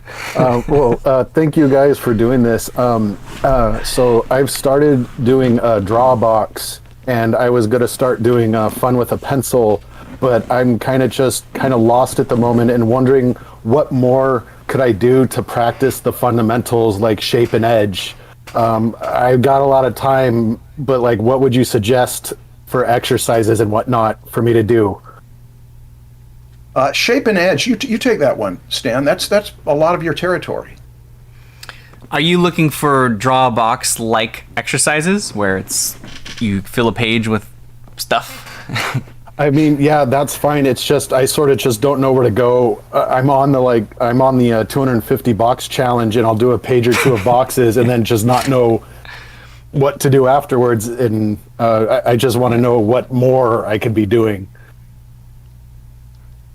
Oh, well, okay, so if you do the exercise and then you're like, oh, I'm done, now what? Start drawing. Okay, like these exercises where you fill a page of shapes and lines and circles and all that, like I don't think they should be your entire drawing session, even as an absolute beginner. Okay. Like, yes, start with that and add those things like half an hour or maybe an hour to your training day. It depends on how long you've been drawing every day. But if you have like 2 or 3 hours a day that you can draw, spend an hour doing that. Okay. The other 2 hours, just draw. Okay, like have fun with it. Those exercises are so boring, you're gonna quit. Yeah. Like this is not what you started doing this for. Right. Is to draw, gradations and circles and lines. So just and it depends. So if you want to draw from imagination, just start drawing from imagination, and it doesn't matter if it's bad as long as you are getting your mental image on paper. If you want to draw from reference and you kind of get good at more of a classical look, then get some photos and start drawing, and they're going to look bad. Again, if you're just starting out, it's going to look bad. Okay. But have fun with it, analyze it, try to improve. But you're going to have a lot more fun. Even if you're messing up, you're going to have more fun drawing something real than doing all these exercises, which are valuable and you should still do them, but not only them. Okay. Always have personal projects you're working on that you're actually excited to do. Okay, and that's the other thing. As a beginner, sometimes I just don't know how to get going on a personal project, because I think it's also part of like, well, it's not going to be great, so I kind of No, it's not. Yeah. That's not part of it, though. Okay. A personal project is not meant to be great. It's meant as exploration of something that's on your mind. Okay. You don't it doesn't have to be guaranteed that the result will be good. That's part of being an artist. Okay. It's part of being creative, is that you explore paths that are not guaranteed to have any kind of result. You might just go down a path for a while and nothing happens because of it. Okay. And you start on another path and you explore that, and then you'll get something. But yeah, no, guaranteed success is just not going to be part of your process ever. I just need to let it go and I just need to draw. You just draw, but yeah, just draw something that you're inspired to draw. What about your teachers? Do you have classes or teachers or any kind of structure besides Drawbox? Drawbox is great stuff for getting you familiar with drafting, with the technical skills of controlling stuff in space. But you are asking specifically about shapes and edges. Do you have anyone assigning stuff to you, or do you have any curriculum you're going through for that? I don't. I'm trying to teach myself, and all I kind of really have is the internet at the moment. All I have is the internet. Yeah, that's a great catch, Marshall. Here, Marshall, take over for another minute. I'm going to look up some notes. Let me tell you something. Because this last 3 months, this summer, we did the composition course. I wish you'd have been in there, because I spent more time than I have ever spent in 30 some years of teaching composition on edges. And the reason it came up is because I've neglected it for so long, and some students were working on edges and making it a challenge. And so every week, practically, we'd spend more time looking at how masters handle edges. Well, I tell the story of just watching a former student who became one of the best painters I know, and how after he had been painting, studying with me, he spent months on edges. And if you choose a few masters, and they're easy to name, lots of them, but the first one that comes to mind is John Singer Sargent. But you've also got Kolesnikov, and you've also got Fechin. Choose 3 painters and analyze. Just analyze their edges. Look at how they sharpen and loosen. Look at how they'll take one side of something and lose the edges and find them on the other side, but have little alternations that one side that has those found edges, have little areas your eye can get through. This other side that has these open edges has little crisp areas. Oh gosh, so many of the Italian painters, they're just almost all great painters are great masters of edges. But that These would are be pretty advanced things on an edge, though, that you're talking about. There like are lost very edges, advanced things on an edge. Yeah. But that's why you would take a few months and have a teacher. I mean, I could try to give you a 5-minute course on edges now, but I don't know if this is the time to do it. The first thing I'm telling you is find some people who you admire what they do with edges. Okay. And do the same thing you do with them when you're studying light. You can study light for its logic and for how to render correctly. And you can study light for its emotional effect, which is how to compose with light and dark. And the same thing happens with edges. Edges, there are certain kinds of edges, the edges of a box that you might treat crisper because they make an abrupt change away from you. Nicolaides' first exercise on contours is trying to get you sensitive to that. That where is an edge that rolls. An edge that rolls around on a soft form, you might blur that because it'll enhance the illusion of it being a soft edge. That is logical. It's quantifiable. It makes sense that I want to get the illusion of realism. These treatments of varying edges from sharp to soft can help. But then there's a whole other approach to edges, which is emotional. Too many sharp edges feels too sharp. I like it too sharp. I'm going to make them more so. But we're talking about an emotional experience for the viewer. Too many soft edges. I can't grip anything. Might need to, I want it to be really fuzzy. But now we're not on the territory of what is a correct edge or not. It's on the territory of when you look at this painting, it feels very open. It feels very tight and enclosed. Those have a lot to do with treatment of edges. But I guess my answer to you is choose some artists you admire, study them over a long period of time, and don't just do it alone. If you get more than one mind looking at it, and maybe a teacher who's got some lessons for you to point some things out that you might not have been noticing, that's where I'd aim you. Turn it into curriculum, turn it into assignments, turn it into a period of time, 1 month on edges, 3 months on edges. Okay. All right. Yeah. I can give you a few exercises. So with shape, I think with shape, the big thing is to study gesture, because having interesting shapes is all about, well, not all about it, but a lot of it is about the gesture of the thing you're drawing. Things like balance and thinking about asymmetry in the contour can make your shapes better. But I would start with maybe watching my gesture lesson and just understanding that every shape has some flow that goes through it. Okay. It's not just like an outline around something. And maybe start constructing little characters out of simple shapes.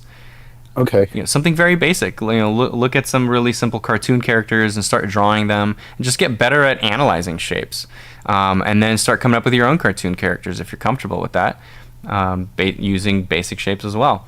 And then with edges, the first thing to know is that like when you're drawing an object, the thing that determines the edges is usually the plane changes on that object, right? Like if you're just thinking of a ball, the edges will change, or like if it's a really smooth ball, round sphere, where the planes are changing gradually, right, like a ball, your edge will be very soft from core shadow all the way to the highlight.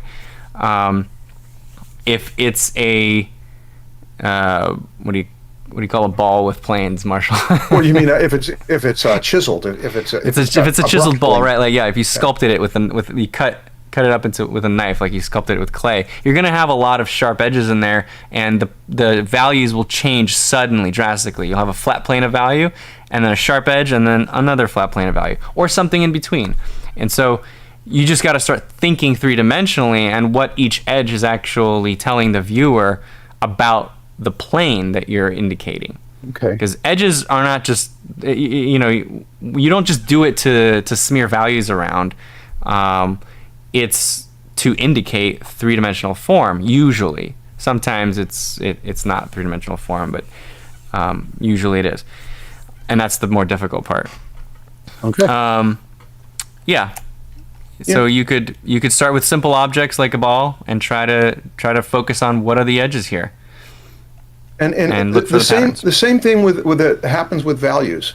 There's a reason why wise theorists and good teachers categorize. There's risks with categorizing, but there's a reason why you simplify and you say there's sharp edges, and there's lost edges, and there's somewhere in between. And that way you've at least got something to look at edges and put them into those categories. And then when you're doing your own work, you can say, that belongs to another category. I want to sharpen it. And a good deal of that has to do with your opinions, your feelings, the way you like edges. Okay. All right. Yeah. At least you're worrying about it. The good thing is you're worrying about this. I managed to make it about 20 years into making pictures where I never gave a thought to how I was treating the variety of edges. I just put outlines around everything. And one person looked at it and said that it feels like you're strangling the ability for the eye. You got eye traps all over the place here. You can't get out anything because you outline everything. It's like, well, how do you not? And then I started looking at the artists who I admired and see how pen and ink artists who outline a lot of things will leave little areas open where you can get your eye through there, and painters know how to do it. Sometimes you have a razor sharp edge with a painter, but you have very low value contrast. So it almost acts like an edge you can get through, like a little hedge instead of a tall one. Okay. Well, cool. You guys gave me a lot to think about. Yeah, no, that helped. That helped a lot. Thank you so much, and I appreciate it a ton. Thank you. You're welcome. Okay. Thank you, Box. All right, next is Steffi. Steffi? Yeah. Hello, Steffi. I mean, that's her username on here. Maybe Stephanie? Yeah, Stephanie. Hi, Stephanie. How you doing, Stephanie? What's your question, Stephanie? Hello? Hi, we hear you. Well, first of all, I really want to thank you guys because this platform has helped me become a full-time painter. So, wow. Yeah, Nice. I've really dedicated every minute that I can to bettering my painting skills. So that's awesome, and it's thanks to you guys. Cool. Yeah, that's awesome. Thanks for telling us. Yeah. Yeah. That's really good to hear. Marshall and I think we're just doing this for the hell of it. No, you guys are amazing. But now I've come to a lot of roadblocks, I guess, because so I'll read you my question, and then from there, I guess I can explain further. Okay. So, thanks to your podcast, I've overcome a lot of obstacles I was facing with my painting skills. But I feel like I'm falling behind in some aspects because a lot of art is being spoken, done, or taught on computers, iPads, and new technology. So I try to follow some courses with my pencil kit and my sketchbook, but it can get pretty difficult to get the same results. So what advice do you give someone working with raw materials such as oils, pencils, a really slow computer, and an iPhone, and no advanced teachers or art parents around? And also a side note, I really enjoyed watching Stan doing the oil portrait challenge. Can you talk more about traditional oil approaches and old school techniques? And that's basically my question.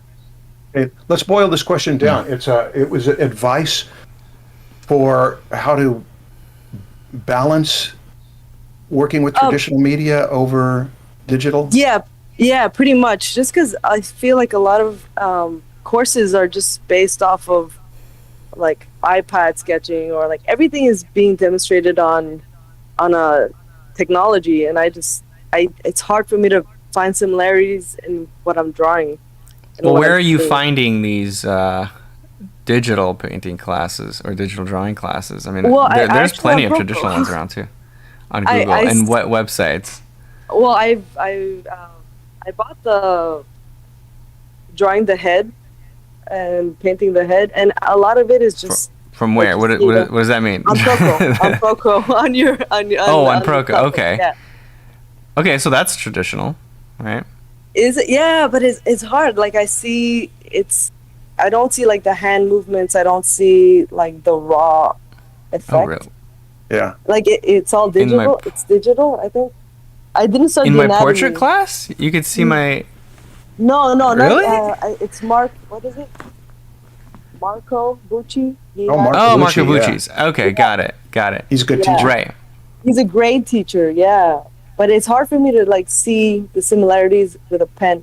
I guess maybe I bought the wrong one, or maybe I don't know. I'm so bad with maybe technology. How long have you been drawing and painting? I've been painting for 6 years, but just painting. Like I can look at a picture and without any like I didn't learn anything, but I just kind of see a picture and I can paint it. I can draw it, like break it down into squares and paint it. And now I really want to draw because I want to be a full painter. I don't want to be just I don't know. I want to be fully skilled, you know? So it sounds like you're looking for specific resources on the internet that are going to be emphasizing drawing on paper. Yes. Okay. Have you taken my figure drawing class? Figure drawing courses where I was thinking that we'll play for. That's the one I was gonna go to next. That's the one I'll go to next, I think. Yeah. If you're looking for a more fundamental drawing class, my figure drawing class is the most fundamental class that I have. I would also, if you want to do some shading, I mean, Dorian's got a really great one. He's got one on PROKO, but he also has another one on his own website. He does. I think it is different. So for shading, that's really good. And Drawbox would be good for you too, for the line skills and the hand skills. Yeah, you've got lots of resources. I wrote a lot of traditional courses. I've been writing all that down because I've been listening to this whole podcast. I guess I'm so bad with technology, like really bad with technology, that I had a hard time like finding my way through the website as well. Like everything I do is like right now I'm painting a surfboard, and I paint on wood, and I paint on all these like uneven surfaces, and like for me it's like, okay, I don't just want to do this. I want to be technically like behind the painting. I want it to be true. You know, I want it to be like as real as it can be.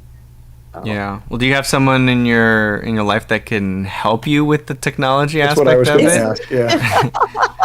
But yeah, you know, I have a friend who's always laughing at me and telling me like, if you need anything, I'll come help you. And I just feel so bad asking. I feel like such a see if they're true friends. Yeah. I was going to say the same thing. This business of the not liking the technology or feeling alienated by the technology, I see two ways to go about it. One is to just do it anyway. You have to do it anyway. You can't be a professional artist really without the digital stuff. But if you just and without taking risks and doing things you're not comfortable with. Yeah, which that's part of it. But you know, some people are going to get away with it. They're going to be successful artists without having to deal with that, and the way they'll do it is they'll have somebody else do it for them. It's like the musician who does not really worry about microphones and recording equipment, although most musicians do. Most musicians care very much about how that recording is going to make them sound. But if you've got an engineer who always makes me sound good, got a photographer who always makes the actor look good, let them deal with all that technical stuff. But if you've got that, someone in your life who can take care of that for you, you just recognize how much our social contracts are based on mutual need, and make Yeah. sure that they're happy that they get to help you because of the way you help them. That's Yeah, true. I've seen that happen, that people have just got the person. It's one of the best things in my life right now is how little I have to deal with some technical stuff because John and Boz and Charlie and Sean and Vera deal with that for me. It's really nice to have people that you're teamed up with who take care of the things that are hard for you or too complex. Must be nice to be Marshall Vandruff. Yeah. Yeah, I do forget that I have that kind of help. I guess I've always painted alone, and I've always done everything alone and everything by myself. And it's I was able to sell my first painting a couple of months ago, and then another painting, and then another. And it's just because somebody saw what I was doing, and they offered a really good amount. And now I'm like, okay, I want to do this, but how do I don't even have Instagram, and I don't like social media. And so I'm so afraid of being out there and being judged and, critiqued and Well, I'm hearing somebody who wants wants and even needs a partner, a manager, a PR person, a tech person, and if you can share your profit or share your success with that person in some way that's agreeable to them. Right. Yeah. If you're scared of being judged and all that stuff, and just be, if you're a more private person, you can be more anonymous online. You can start an Instagram with just smash your hand on the keyboard. There's your username. Doesn't matter. Oh yeah. And just start exploring. I mean, like I don't. I think the most beneficial thing for me with social networks is actually just finding artists, being inspired by other artists. Just going on there and just seeing this feed of amazing stuff that's happening gives me ideas, gets me excited to go draw and paint as well. I mean, especially right now where going to a museum or whatever, you can't do it that as much. I mean, I guess now you can actually again. They're open again. around here they are. But like I could just pop open Instagram, a few minutes before I start drawing and painting and get some inspiration. I can't go to the museum whenever I want. Like I don't know. It's beneficial boost. just to be on there, and you don't have to even post your stuff and get judged. Right. Yeah. I live in the jungle right now. I'm in Costa Rica, and nice. Yeah, it's pretty amazing down here, and there's so much inspiration. Like, I'm outside all day. I paint outside. I have a setting. I love preparing myself just to paint because my environment is so healthy for that. And I guess that's you why, have something most people don't. Yeah, it is less distraction. Yeah, no distraction, none from creating. Yeah, and so I can dive in and I can paint for hours. And even if I make so many mistakes, like with oil, I just play with it and I keep pushing it and pushing it and pushing it until I find the right look or the right tone or whatever it is. It's just for me to, when I look at technology or when I look at the artists, especially a lot of graphic designers, I find it so overwhelming when I want to kind of deviate from what I'm doing. It's very scary. Yeah. I know a couple who they hole up in their place in the desert, several hours drive from here, and they make art throughout the year of traditional art, jewelry and paintings, and then they spend their summer in Southern California selling it at the festival where they sell original art. But they've got a lifestyle of you go retreat and you don't pay any attention to anything except your art. You just do it and do it and do it, and then you get this collection of it, and then you go and you sell it and sell it and sell it. You sound like you're in a position to that where you can say, I don't have to deal with social media or very little for 6 months or 7 months or 8 months, and then I've got my selling season. But that naturally evolved for them because they had a summer festival where they sold their stuff. Right, right. You've got something some people would like, which is a place to go that you want to be, and you can say during this time while I'm here, I develop product.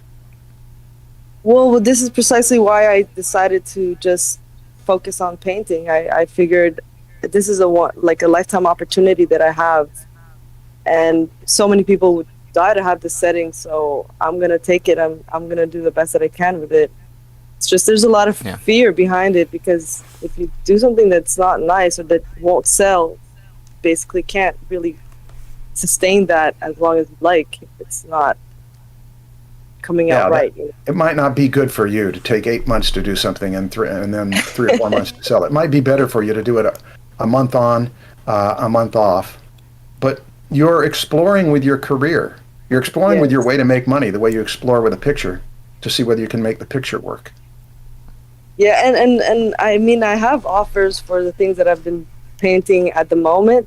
So I do have, I feel like I'm in the right direction. It's just every time I'm about to go into like a case study or I'm about to open a course, it's like, oh boy, here I'm going to suck again, you know? So I would suggest to trust your gut.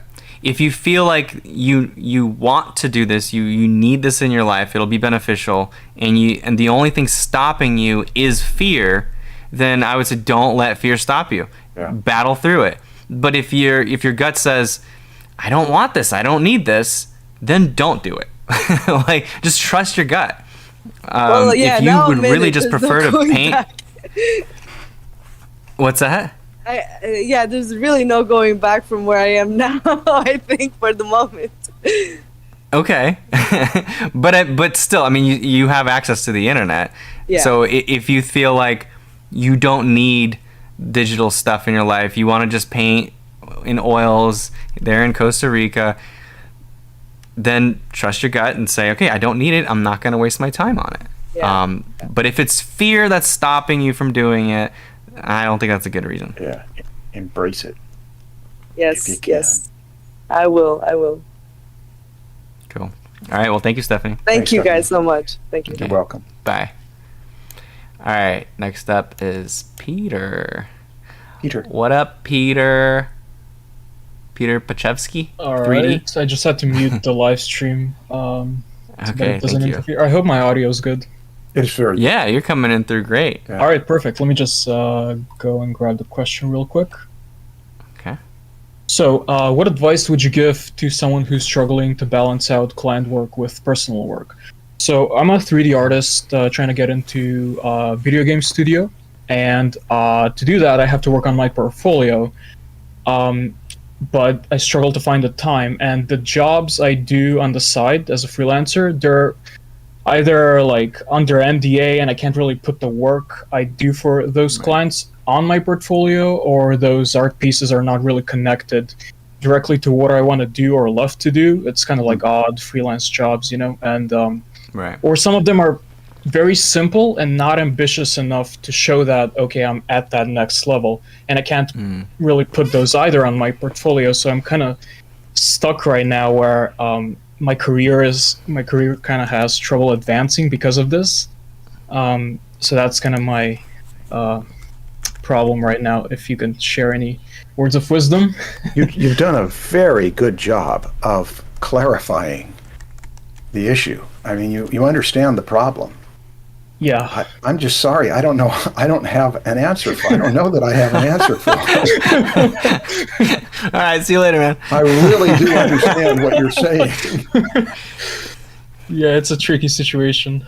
Like, I know I actually feel like I can attain this next level if I just put in the time. And like 3D models, like 3D characters, they kind of take a bit of time to get done and polished and posed, and sometimes from weeks to a month even. And really, yeah, depending on like what level of quality you're taking them to. And okay, well, I'm on your ArtStation right now. Are you? And yeah, and as you can see, like some of those are even like 2 to 3 years ago, and they haven't been updated. My ArtStation hasn't been updated ever since. Here, I'll show it in the stream. I'll bring it up to Oh yeah, sure.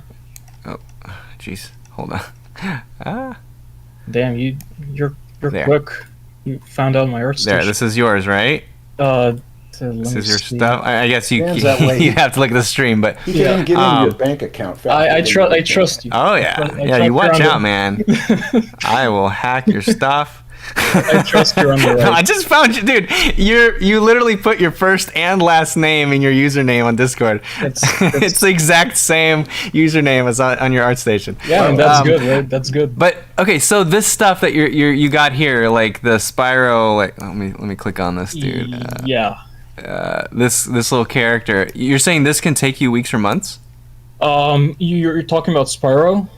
There's like a purple dragon character you have on here. That I wouldn't say would take me weeks to months, but this is not the level of quality I'm going for, and like, because I feel like I can do so much more. Is basically what I'm saying. Like, I feel like I can do more. And have you done anything at that level of quality yet? I feel like the latest one I have on there, which is like the top left. Okay. Ryu? I can't really see your screen on Discord. Oh, sorry. Is it right? Is it? Yeah. That. Ryu So from. Even that, like, it was rushed. Even that was rushed, but I feel like that's kind of close to what I'm going for, and. Okay, and that took you. That took about 2.5 weeks of kind of intense work, and. Okay. Yeah. My suggestion right now would be to. Speed up your process.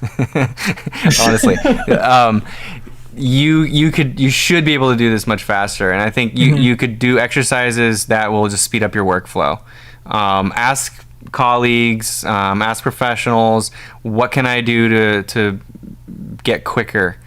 Because I mean, a sculpt like this shouldn't take more than a few days. I don't think. Well, I mean.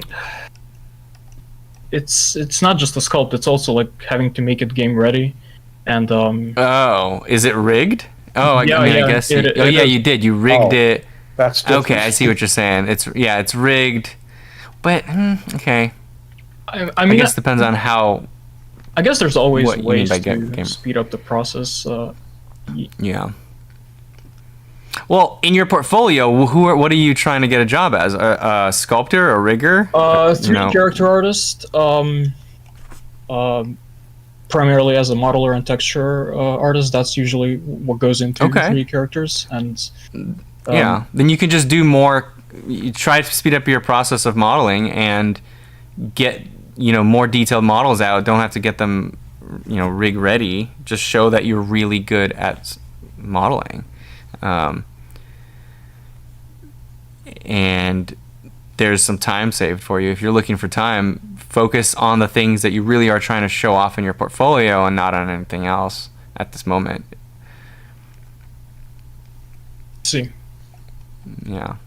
Does it feel like it's a problem of time that you just, because you put so much energy into doing the stuff you have to do for a living, there's not really the time and energy left over to be upping your game on personal work and professional work simultaneously? Yeah. That's kind of the issue, really, like time. And I live alone. I have a dog to take care of, and all these other like mini responsibilities around the house on the daily. I mean, a dog's not that much work, but man, come on! It's still like an hour of your day. That you have to. Yeah, you gotta walk the dog. It's true. You gotta walk yourself too, though. You can use that as time to. Yeah, that's kind of how I justify it to myself. Get out. Yeah. Yeah. Interesting. Well, honestly, I have a feeling this is more of a time management issue. You live alone, you said, so you're not married, you don't have kids. That's true. I have a feeling, man, you're losing a lot of hours in your day that are not spent on anything. That's just the gut feeling, though. But I can agree with that. Yeah. I don't know. It's just, well, that begs the question then, how do I become better at time management and just not idling my time away? Well, so the first thing I already told you is get faster. Mm-hmm. Right. Get faster at what you're doing. Second, analyze how you're spending your time and figure out where your weaknesses are. I've talked about it several times in the podcast where you log every 15 minutes of your day. and then you figure out what are you doing that you don't want to do anymore. That you know, looking back 50 years from now, you're gonna be like, crap, I spent 8 years of my life doing this thing that when it doesn't even have to be. Again, that exercise is not for doing more work. It's not for filling your day with as much work as possible. It's for filling your day with as much meaningful things that you want to do. So you analyze every 15 minutes of their 2 weeks, and you say, nope, I'm going to change this. I'm going to spend more time with my dog. I only spend an hour a day. I want to spend 2 hours a day. And I can remove this other thing and replace it with spending time with my dog. Or, instead of watching 2 hours of Netflix at night, I'm going to watch one, and I'm going to spend another hour sculpting. Whatever it is. It doesn't matter. It's just, the thing is you first have to be aware of how you spend your time. Yeah, I guess it's kind of tricky because, like, you kind of have to squeeze out all the productivity from your day, and like there's no buffer. I feel like there's no buffer in between like tasks. Like I kind of constantly have to switch from one task to the next in order to get all the things done in my day that I want to get done. Do you have a fellow traveler on your art journey that you're in contact with regularly? Anyone else who's pursuing this? Not regularly. I do get involved in communities online, and it's been helpful. I don't have someone I'm regularly in contact with, no. Well, I'd look there, because this is a motivational question. This is a question that is more for a therapist. And we've talked so much about this, but there are two categories I keep pointing to. One is other people, the value of community, the value of accountability. We just do better in healthy relationships. The power of other people is part of it. And then there's another part. It's the powerlessness of other people, that nobody else can take away our flu or even our cold. It's just something that we have to deal with individually. But that's the first place I tend to look, is that, are you spending all your time hanging around with and socializing with other people and not producing, or are you in the other extreme, which is you're not being sharpened by community or accountability or somebody expecting it from you? You get your work done for your clients, right? Yes. Which means that accountability in a relationship is making a difference in your productivity. But to have a way to make that happen on a personal level is another thing. Yeah, and to do it on top of client work. Because I remember, like, when I studied 3D, like, for the first year after I got involved in it, I was so productive that 1 year because I focused all my energy on learning. And now when I have to balance things out, it is very tricky. But it's interesting what you said. It comes down to prioritization at that point. And that exercise I just told you about, it will force you to prioritize. What can you remove? Because you were saying you got to go from one task to the next to get everything done. Yeah. Well, then you're just going to have to remove some tasks. We all have 24 hours in our day. And, some people are just better at choosing better tasks than others. Some people are also faster at their tasks. Some people do the same tasks but more quality, and so it takes them further. Let's see. Depends on your strengths. This is, like Marshall said, it's a personal thing. Right. But yeah, you hit the nail on the head when you said it was a time management issue, or rather a prioritization issue. Yes, I'll have to do a bit of self-reflecting on this and see what steps to take next. But I really appreciate your guys' insight on this. Hope for good things for you, Peter. Awesome. Yeah. Good luck, man. Thank you, guys. Take care and have a great day. You too. Bye. We only got 10 minutes left. Yeah, and I do have somewhere to be. Should we try to do some of them fast? Sure, we could. I'm pretty sure we can't squeeze in more than 2. I don't think we've ever done a 5-minute one. But the next one up is Robbie. So let's shoot for 2, Marshall. All right, 5 minutes each. Yeah. All right. Hi, Robbie. Hi, Robbie. Hi. How you guys doing? Good. How are you? Yeah, I'm great. So my question, it's bit unusual. It's not about Perfect. about teaching. So I've been in art school for a year now in Germany, and because I have made a lot of progress, especially considering the COVID situation, I was offered to take over the beginner's course as a teacher, so I can make some consistent money and still be in an artistic environment. Yeah. Huh. And this week I had my first students, and I quickly realized that some people just aren't that quick at converting knowledge into actual skill. And the problem is I myself have always been a very quick learner with quite about anything, no matter how complex, which is why I'm kind of impatient about people who just don't get it right away. So my question is, aside from actually being patient, how do I deal with slow students, and how do I as a teacher find my faults in teaching, and how do I get how do I go about finding better ways of passing on knowledge if I fail? Okay. So let's identify what the problem is there. Then let's assume you are patient, right? Because you said aside from patience, let's assume you are patient. Now, what is left as a problem? Well, I would say, that's a hard one. I gotta think about that a bit. Because I think you said aside from patience, it's like, well, I mean, your job here is to do what you can to help your students improve. And if they're having a hard time converting information to skill, you're going to have to, step one, not get emotional about it, right? And analyze what their problem is and how you can solve it. And you could do that better with a clear head and without definitely. I mean, any kind of emotion. Just so you understand, it's not like I'm getting angry at anyone, but no, I know. Just for me personally, you don't sound like I get it. I get so frustrated when someone just doesn't get it right away, and I don't know why I'm so impatient about that, but it's really hard for me to see people just trying and not getting anything at all. And so what I was thinking is, okay, maybe no matter how fast they actually learn, I could maybe find a way to teach them more efficiently, because I'm kind of obsessed about efficiency, and that's one of the reasons maybe that's the problem. Maybe some people don't learn efficiently. They need to hear the same thing said 5 different ways before it clicks. And so you have to figure out, how else can I explain this to them in a way that will make sense to this person? Yeah, definitely. Sometimes you have to show it done correctly. Sometimes you have to give them an exercise where they'll figure it out on their own. Sometimes you explain it.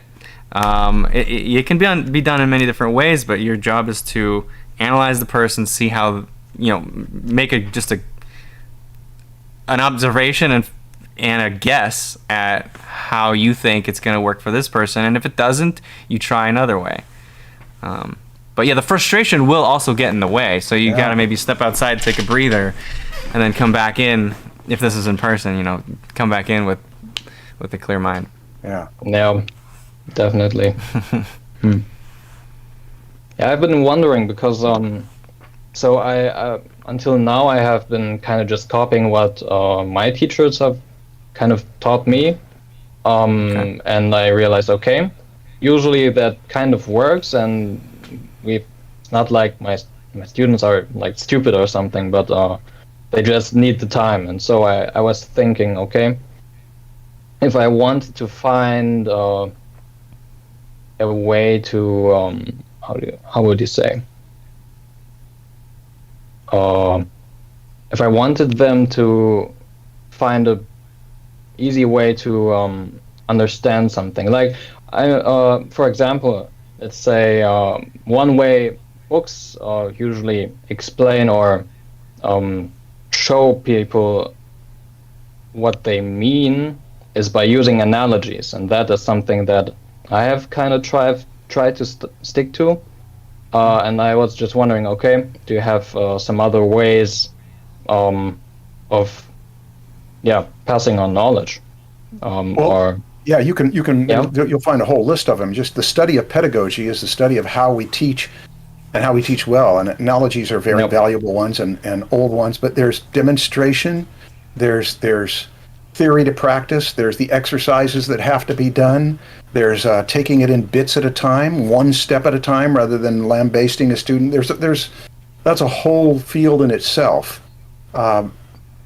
Let me see if I can respond to the beginning of your question. When you talk about you have an opportunity to teach an entry-level class, my spirits rose. I thought, that's great. If somebody pays you a little to teach early in your, that's wonderful. You've got something other people would like. And then when you told me that the students are not always a pleasure to teach, I understood that if in your case, it's that they don't get things quickly. That's one issue. I find a much more difficult issue is they don't care. If you get students that don't care, that is one of the greatest letdowns.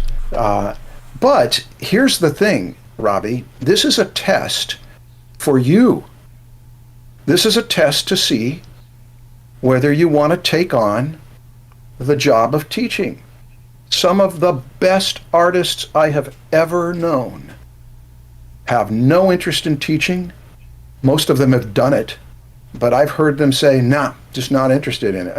And over and over the years, now, because the students slow them down, the students take their energy, the students don't seem smart enough to invest in, and they're saying, I'm going to invest in my work and let the other people find teachers like you, Marshall. You're willing to do that work. This is your test to see whether you are willing to go this route. And you may just find that a little bit of it is okay, but not too much. You may find a way to take on this challenge. If you're really a teacher and you say, I've got a problem, the students don't get it as fast as I do, then you've defined your problem. You will do two things. You'll get more patient with the students. And the second thing is you'll find ways to make it easier for them. And that's not something you solve in a week. That's something that'll take several years of trial and error. But it means then you're committed to the process of teaching rather than just making art. Or rather, teaching is a skill that you're going to get better at. And you're going to get better at it for, if you teach for a decade, you're going to keep getting better at it. Yeah. As long as you're trying to get better. The best teacher is probably the teacher who the student never thinks of as a good teacher. The best teacher is probably the teacher who can subversively make the student think that they're the ones who solved it all, that they are the ones who figured it out. It's empowering that way. And of course, that can be a many-year pursuit. Glad you're doing it for your sake. Yeah, definitely. Cool. I really... we got 2 minutes left of the podcast. We'll bring another person in, but thank you, Robbie. Thank you. Good luck. Thanks a lot. Can Boz or John see if there's anyone that can be given a one-phrase answer? Yeah. Oh, actually, there's nobody in the Ready channel. Oh, good. That means that people got tired. 22 people in the waiting room. Looks like there's someone in the connection test room. How do we know when we're done? Everybody left. Should I just bring them in and see if they're all right? They're in the connection test room. I'm just gonna bring them in. We don't have time to wait. All right. Hey, honey. Honey? Yes. Sounds like I said hi, honey. Hi. Hi. How are you? Hi. I'm fine, thank you. Hi. How are you? Do you have a question for us? You're the last person. Yes, I do have a question. Perfect. My question is, what's your advice for someone that spent time in studying fundamentals and practicing observation, but when drawing from imagination, everything that I seem to learn and practice all vanish from my head? They're two separate skills, and we've addressed it at length more than once. I don't know whether we have a podcast that's actually titled that. Do we, Stan, or do you remember? About drawing from imagination? Yeah, it's if we all should. Well, the drawing on the right side of the brain review, I touched on it. Right. But we had others. A little bit. We had others where that was one of them. That was, I think, important. Wait, did we not? Is that drawing from observation is important. It's a fundamental part of your skill. But if you're not practicing the other thing, which is to learn the simple forms, listen to what cartoonists tell you, listen to what all the great drafts people have said. You learn the simple forms, you learn to draw them in any position, you learn to extrude things out of them and cut things into them, you learn lines, how perspective applies to anatomy, and how to render it from imagination. You learn that. That's craft, that's skill. That takes a solid year of serious attention. You can't really draw from imagination with skill without that skill. And then the second thing is to practice drawing from imagination and making things up. Streaming in your imagination, sitting down and giving a shot at looking at something and then not looking at it and trying to recreate it, recreating it from a different angle so that you have nothing to copy. That is a separate skill from the technical skill of making up form. Now it is the imaginative skill of making up form. And if you say, I don't know if I can do that, you do it. You do it every night that you dream. You do it every time that you vividly worry about something that's going to happen and you see it in your imagination. To be able to do that and get it into your drawings. And also, listen to the people who do it so well. There are champions at this all over the internet right now. Listen to what they have to say. Divide your teachers into two categories. Those who teach me to observe from, draw from, or paint from observation. Those who teach me to work out of my imagination. PROKO's got a lot of it in his stuff, but look at Marco Bucci and cynics and artists who are doing this. Dan Fraga, Kim Jung-gi, they all teach. Might as well listen to them. They've answered it better than I was able to just now, and more thoroughly. Yeah, I totally agree with Marshall. We got to think of these as two completely different skills. There's a lot of knowledge that overlaps between the two, but as far as a skill, they're like completely separate. It's like you have to train your brain in this completely different thing. They don't overlap. Yeah. Study cartoonists and how cartoonists work. Study animators, and you'll say, yeah, but the Disney animators used to shoot photographic reference of people dancing, and the guy that was based on, they used Jiminy Cricket on him. Yeah, but that is not how they did it. They did that as a way to help them. They did not need it. They learned how to animate and move form around in space. If you're studying people, that is their job. The classic animators and the comic book artists who and the cartoonists who make it up out of imagination. Listen to what they have to say. You've got tons of opportunity, tons of knowledge available, no shortage of instruction. Now, your job is to actually say, I need a dose of the skills that will take me in that direction.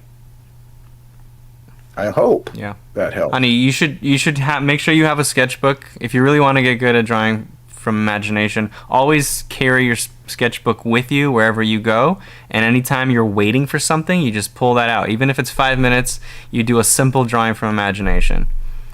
Okay, I'll do. Yeah.